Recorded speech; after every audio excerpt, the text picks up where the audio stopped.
Hi, I'm Jaden. Today I'm going to be giving you information and a timeline on the invention of air conditioning and how when it slowly developed to more warmer states. In this case, I'm going to be specifically speaking about Phoenix, Arizona, how air conditioning created newer cities or newer development of cities, and specifically, like I said, Phoenix, Arizona, how it created the grid system and how air conditioning kind of came about to form a newer grid system in Arizona. So first, I'm kind of going to be starting off about what Arizona was like prior to air conditionings. So first, starting off, air conditioning was invented in the early 1900s, but it was not available in America until about the 1960s. It, of course, took time for it to be patented and even to become on the market, and they were also very expensive. So that's about 40 years after its invention until people were starting to obtain the air conditioning. A quote in an article by Paige Preffer posted on Only in Your State about Arizona during the 1960s states that Phoenix was in a period of time of transition in the 60s between moving from a small town to a big city. So Arizona is home to a lot of Native Americans, and they lived, I believe, along the Salt River.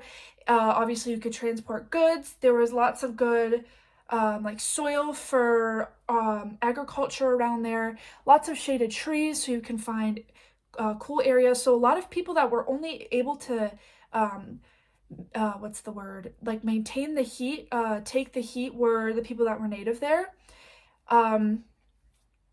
And yeah, so they were really kind of the only people that lived there besides some other few citizens that had come in to move there.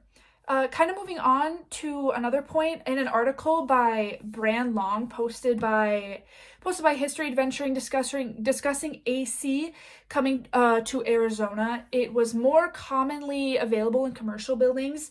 In that article, they stated that you would walk into a mall or in a big warehouse or just other departments, and they would be like, wow, this air conditioning is amazing because it's more commercialized to a bigger group of people, which would make sense. You would want it in bigger buildings, and a lot of people would go there, and it was a lot cooler once air conditioning was more available.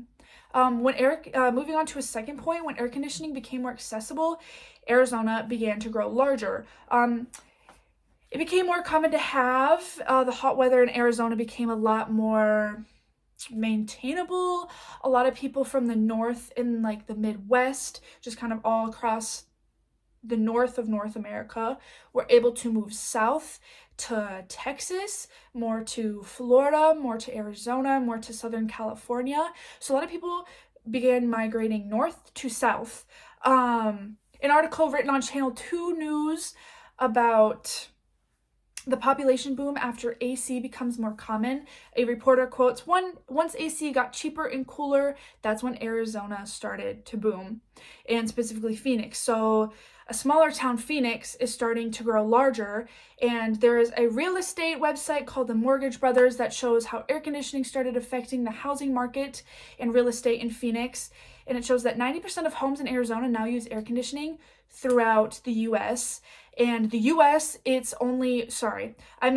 Phoenix, 90% of homes have air conditioning, when in the US, it's 86% of homes, which is still high. But in Phoenix, it shows that you need AC. When maybe in more central areas, AC might not be as popular or accessible to some people as well. But in Arizona, it shows that you need AC. Now moving on to the third point, starting with the grid system. So this slowly moves on. You see how air conditioning is invented, and that now people can slowly migrate towards Phoenix and to southern states. And now because that these states are lower developed, they become more developed to hold their higher populations, which moves on to my last point. Due to higher population, the population boom, it moves on to development of Phoenix, more development of Phoenix. There's an efficient grid line system throughout the valley. Another article on History Adventuring that I discussed before, describing the street grid in Arizona, provides detail of the grid system and provides information on how older roads were filled to become the newer roads that they have now. And they also kind of describe how the roads are numbered east to west, north to south, It's a worked out thing. People planned it. Another article on AZ Central's article explaining how it is sufficient about Phoenix grid system provides a clearer picture on the grid, which is visible by seeing the central part in the middle. So they moved around the middle and then they moved outwards. And there's a picture of that posted on their website. So overall, you can see how slowly, once air conditioning was invented, again, like I said, people migrated, and which then became the grid system. And the thing is maybe you wouldn't think that they correlate, but these two random subjects correlate, and thanks to air conditioning, there is an efficient way to get around the city of Phoenix. Thank you for listening.